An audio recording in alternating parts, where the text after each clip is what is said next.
do Estado.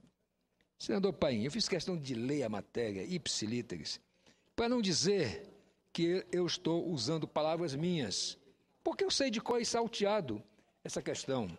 Eu alertei inúmeras vezes da tribuna aqui do Senado e disse claramente que eu não tenho essa questão de ideologia. Se eu tenho uma ideologia, é a de ser humanista. Pela minha formação de médico, eu não distingo as pessoas pela cor da pele, pela origem ou pelo status social. E eu alertei que esses seres humanos de lá, índios, não índios, todos iriam pagar um preço altíssimo sobre essa questão. Passados 2 anos já da demarcação da reserva, a realidade é essa que a revista Veja mostra. E eu espero aqui, e quero fazer um apelo mesmo, à presidente Dilma, que herdou, vamos dizer assim, essa maldade para administrar, essa malvadeza feita, que ela corrija esses malfeitos.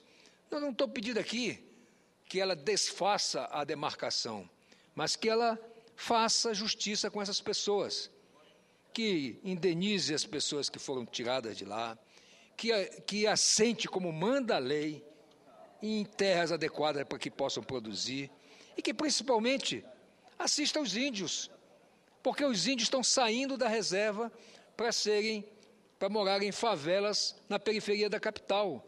É essa a grande obra de atender os índios? Foi essa a grande finalidade de demarcar a reserva indígena Raposa Serra do Sol? Foi transformar os índios de aldeados em favelados? Não foi, com certeza, não, acho que não foi. Embora nós tenhamos, repito, alertado aqui, na Comissão Temporária Externa do Senado, com o relatório do senador Delcídio Amaral, do PT, com o relatório da Câmara, do então deputado federal Lidberg Farias, hoje senador, de que essas coisas poderiam acontecer.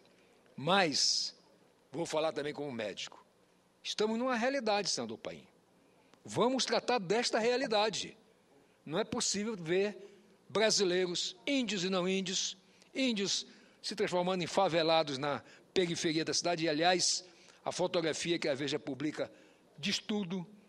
O casal de índios com a sua filha num barraco de madeira, porque